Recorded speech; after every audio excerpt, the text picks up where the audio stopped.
SBC.com. And let me not forget to say you're listening to 97.5 The Fanatic, WPEN, and WPEN HD1 Burlington, Philadelphia, Beasley Media Group station, broadcasting live. I said it wrong last time. Not from the Comcast Business Studio, powering possibilities, through the Comcast Business Studios here on Radio Row, Johnny. We tried to use his credit card last night at dinner. We, and put it on the Schefter account. They wouldn't take it. So if he gets a fraud alert, Adam Schefter knows what happened.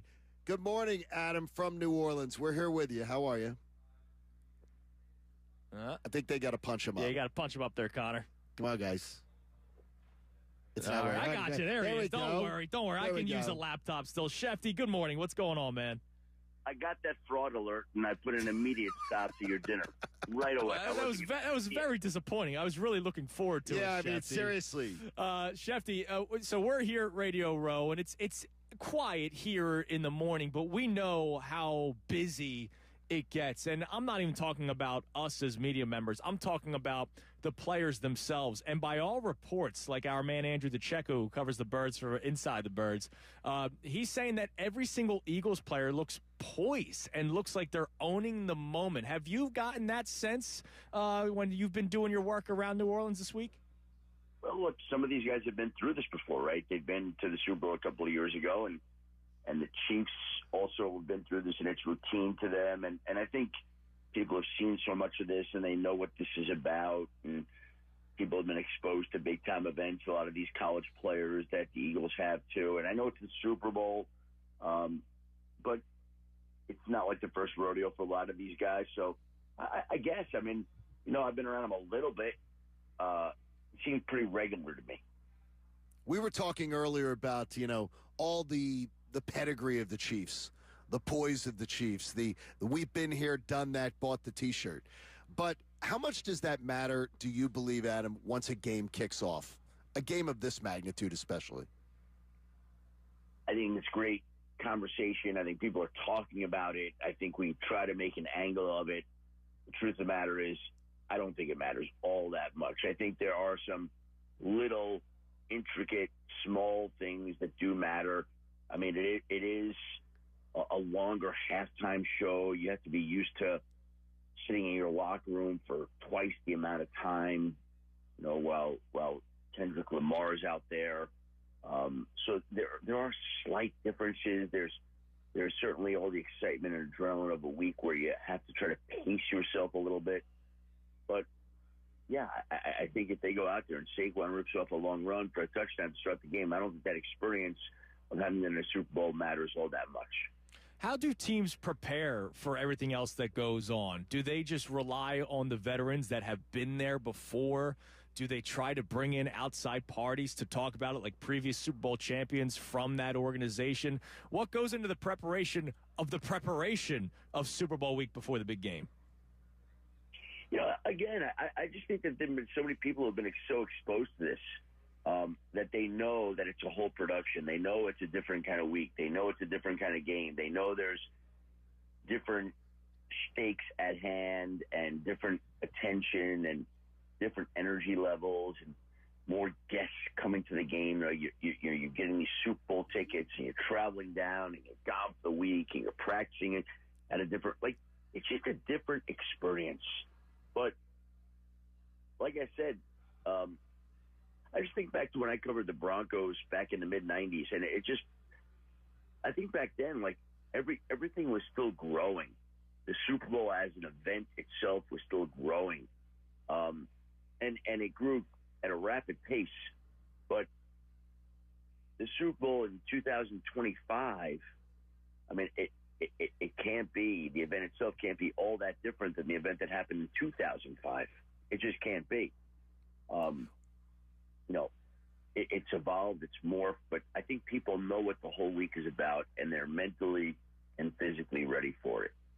When Nick Sirianni and his coaching staff are huddling up this week trying to come up with a plan, and you're going up against a guy like Andy Reid and Steve Spagnuolo, you got veteran coaches who've been there, been there and done that. Is it more likely that they will say, hey, we got to come up with some new wrinkles to throw at them that they're not expecting? Or is it, let's dance with what brung us to the big game and see if they can stop it? John, I'm not a huge X's and O's guy, but what I would say is that it's probably a little bit of both. You're probably going to stick with what got you there. You're bread and your butter, but you're going to mix in a Philly special along the way, something to that effect, right? That nobody saw coming, that you think might work, that you can see on tape there is a certain tendency that another team might have.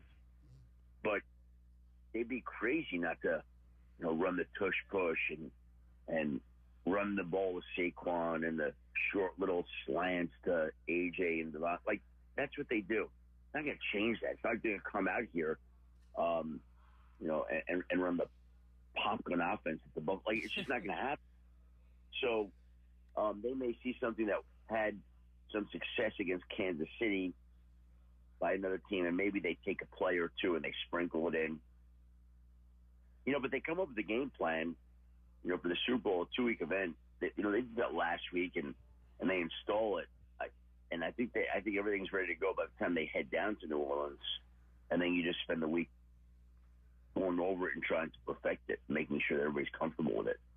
Shefty, what is the life of a player like during this week? I mean, we talk about, obviously, all the media obligations, but do you know, are guys more hunkered down? Are guys more trying to stay loose? We've talked about how the Eagles players, at least, look a lot more loose, especially looser compared to 2 years ago. So what kind of goes through the daily process of a player throughout this week? Well, I think you're trying to keep it as normal as possible. And the truth of the matter is, and I was thinking of this, that the teams make it so easy. Like, the players don't have to worry about much of anything other than, getting their families to the game. Like, the travel schedule is coordinated. Here's your itinerary. Here's your room. Like, the meals. Like, the bus. Like, it couldn't be more simplistic. And the teams make it such for their players so that they don't have anything to think and worry about. That's the whole hope and goal of having so many people in the Eagles and the Chiefs organizations that work at this. Their job is to make the players as happy and comfortable as possible. That's their job, to make sure this trip goes without incident. And, like, even yesterday, I'm walking on the street, and my hotel is a few blocks from the Eagles Hotel. Like, the police presence and everything. It's everywhere. God, yeah, it is. It's crazy, right? Not just police presence. We got National Guard with the big guns. I like it. Yeah. No, it's like, I walked up the street yesterday for Starbucks. I'm like, trying to get back. I can't get across the street because there's all these police motorcycles coming. Like, it's crazy.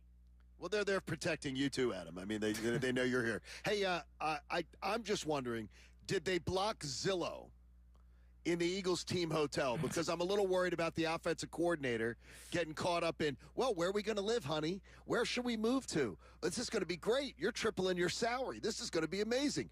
I worry about everything. Am I worrying too much about an offensive coordinator moving to be a head coach, reportedly? Well, again, he's going to be their head coach if they can get a contract worked out after the Super Bowl. And why wouldn't they? Because I don't know exactly what Kellen Moore makes, but he's making, I'm going to guess, he somewhere makes between 2.5. I think that's low. So he makes 2.5 now. Right. I think he makes more than that. Oh, really? Yes. Wow. That's the reported number. That's great then. Kellen's got to go big then. That reported number is not right. Okay. I believe that number is 4. That's what I believe. Whoa. Then what's it going to take to get him as a head coach? 10? 9? Yeah. 10. His salary would be 10 or 11 with the Saints.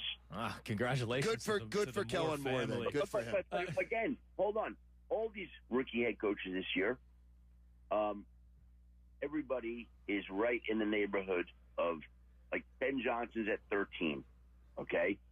And the other guys are in a range of 10 to 12-ish, okay? Boy, what's Nick Sirianni going to demand going into his at the end of this year? Well, he's I don't know what he's at right now. He was at 7. 5 years, $7 million deal when he signed. Yep. Well, I'll tell you this: his timing was perfect, and if he wins the Super Bowl, it's perfect because, even if he doesn't, he's still in a position for a new deal. But if he wins the Super Bowl, Oh, my gosh. Like Ben Johnson got 13. So what is Nick going to be worth if he wins the game? Like all these rookie head coaches. That's amazing. Shefty, I have one more question for you about. Hold on a second. Back to before a sec. So Kellen Moore, I believe, is a lot closer to 4 than 2.5. Okay. And I believe all these rookie head coaches, they're making, let's just call it 10 to 13. Wow. Okay. 13's on the high side. More people around 10. Okay. So if you're the Saints, you're Kellen Moore and you're trying to get a deal done, and you're the Saints, you know that deal. Let's just call it 10. Okay. It might be 11, but let's call it 10. Okay. You're telling me that Kellen Moore is not going to get a deal done for $10 million? Wow. Like, good for him. No, good for him. I'm happy for him. By the way, like, that's not going to happen. Like, the Saints aren't coming in to offer 9. They're going to offer 10, maybe 11, okay? But we'll call it 10. So if you had a chance to take your salary from 4 to 10, and by the way, you know, the Eagles going to give him a raise to stay to what, 5? Like, to make him the highest bid? Yeah, you're not going to pay him more than 5 as an offensive. So, assuming that they can figure that out, and the Saints are going to play everything by the book, of course, because they don't want to do what the Cardinals did with Jonathan Gannon, and they don't want to risk the wrath of the league. But assuming they get it worked out, you tell me how and why Kellen Moore would not be the head coach of the New Orleans Saints. Shefty, one more thing for you. We appreciate the time as always. A lot of the talking point from the Eagles the last couple of weeks, specifically Nick Sirianni, has been about overcoming adversity. And, you know, John and I talk about this a lot. The adversity, some of it, was caused by their own doing, right? You know, the screaming at the fans and, you know, the reported disconnect between Sirianni and Jalen Hurts. And so they have overcome the adversity that a lot of them have created themselves. How often do you see a team that looked like it was on shaky ground overcome that to the point where they play in the Super Bowl? I've seen it. It happens, and I think that's the story of most Super Bowl champions. The Dallas Cowboys, when Emmitt Smith held out, started 0-2. In 93, I believe it was. Emmitt re-signs, they come in, they go on a tear, and they win the Super Bowl. The San Francisco 49ers in 1995 opened 2-3, I believe, were reeling, and they got blown out, if I'm not mistaken, in Week 5 by the Philadelphia Eagles in San Francisco. If we go back and look, I mean, this is off the top of my head. I want to see how my memory is because I'm at dinner last night and there's people coming over to say hello, and I'd say to my friend, who's that?